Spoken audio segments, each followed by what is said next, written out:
صحیح بخاری حدیث نمبر 684۔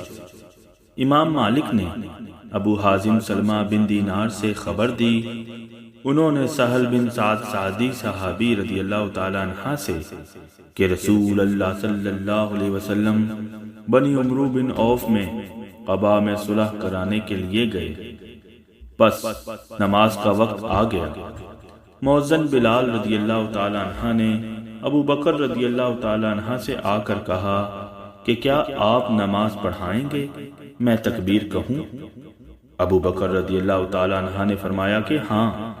چنانچہ ابو بکر رضی اللہ تعالیٰ عنہ نے نماز شروع کر دی۔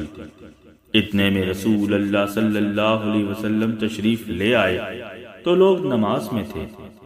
آپ صلی اللہ علیہ وسلم صفوں سے گزر کر پہلی صف میں پہنچے، لوگوں نے ایک ہاتھ کو دوسرے پر مارا تاکہ ابو بکر رضی اللہ تعالیٰ عنہ نبی کریم صلی اللہ علیہ وسلم کی آمد پر آگاہ ہو جائیں، لیکن ابو بکر رضی اللہ تعالیٰ عنہ نماز میں کسی طرف توجہ نہیں دیتے تھے۔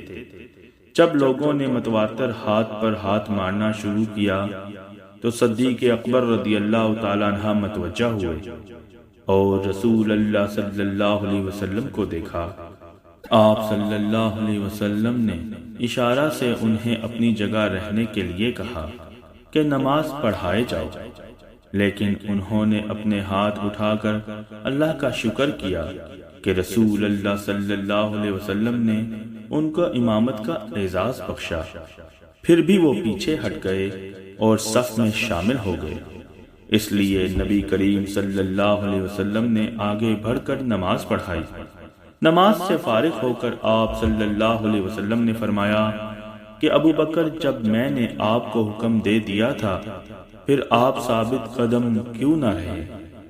ابو بکر رضی اللہ تعالیٰ عنہ بولے کہ ابو قحافہ کے بیٹے یعنی ابو بکر کی یہ حیثیت نہ تھی کہ رسول اللہ صلی اللہ علیہ وسلم کے سامنے نماز پڑھا سکے۔